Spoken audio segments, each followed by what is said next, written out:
7ই জুলাই 2024 মেধার অধিকার আদায়ে কোটা বিরোধী আন্দোলনে যখন পুরো ছাত্র সমাজ এক হয়ে রাজপথে, ঠিক তখনই রাষ্ট্রনায়কদের হতাশাজনক বিবৃতি। একের পর এক পাল্টা বিবৃতিতে যেন পুরো দেশ উত্তপ্ত হয়ে উঠেছে। এর মাঝেই পিএসসির 12 বছর ধরে প্রশ্ন ফাঁসের নিউজ যেন এই সব কিছুকে ছাপিয়ে গিয়েছে। আমার আপনার সোনার বাংলাদেশের শেষ ভরসার জায়গাটুকু, যেটা লাখ লাখ মেধাবীর শেষ আশ্রয়স্থল, সেটাও এখন পুরোপুরিভাবে প্রশ্নবিদ্ধ। চ্যানেল 24-এর সূত্র মতে রেলওয়ের 516টি পদের বিপরীতে শুধু প্রশ্নই পেয়েছে 660 জন।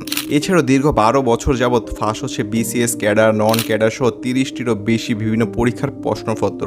এই কাজে জড়িত খোদ পিএসসির কর্মকর্তারাই। বর্তমানে বাংলাদেশের চলমান অনেকগুলো ইস্যু, যেমন ভারতকে করিডোর সুবিধা দেওয়া, দ্রব্যমূল্যের ঊর্ধ্বগতি, মতিউর বেনজিরের আজিজ এবং সরকারি আমলাদের দুর্নীতি ইস্যু, ব্যাংকিং খাতে চরম অস্থিরতা এবং $14 বিলিয়ন রপ্তানি ভুয়া হিসাব, প্রত্যয় পেনশন স্কিম নিয়ে শিক্ষকদের কর্মবিরতি, বিসিএস এর প্রশ্ন ফাঁস, মাধ্যমিকের নতুন পদ্ধতিতে পরীক্ষার প্রশ্ন ফাঁস এবং কোটা আন্দোলনে সরকারকে বেসামাল করে দিয়েছে। প্রশ্ন ফাঁসে যেই টাকা কামাইছি সব খরচ করছি আল্লাহর রাস্তায়।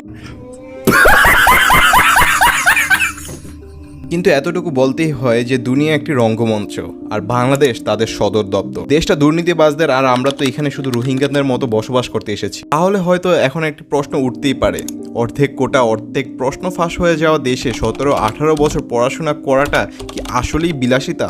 30 বছরের চাকরির চিন্তায় হতাশ হওয়ার চেয়ে টিকটকার, ইউটিউবার, কন্টেন্ট ক্রিয়েটর হয়ে যাওয়াটা কি খুব মন্দের বিষয়? একজন পিএসসি চেয়ারম্যানের সাবেক ড্রাইভার শুধু প্রশ্ন ফাঁস করে কোটি কোটি টাকা সম্পত্তির মালিকই হয়নি, নিজের ছেলেকে বিদেশে পড়িয়েছেন, এমনকি রাজনীতিতে নিজের টাকার ক্ষমতাও দেখিয়েছেন। ভাবতেই অবাক লাগে, এত কিছুর পরেও পিএসসি চেয়ারম্যানের একজন সাবেক ড্রাইভার এবং তার সাথে জড়িত 17 জন যারা প্রশ্ন ফাঁসের সাথে সরাসরিভাবে জড়িত, তাদেরকে অ্যারেস্ট করা হলো, পিএসসি চেয়ারম্যানকে কিন্তু অ্যারেস্ট করা হয়নি।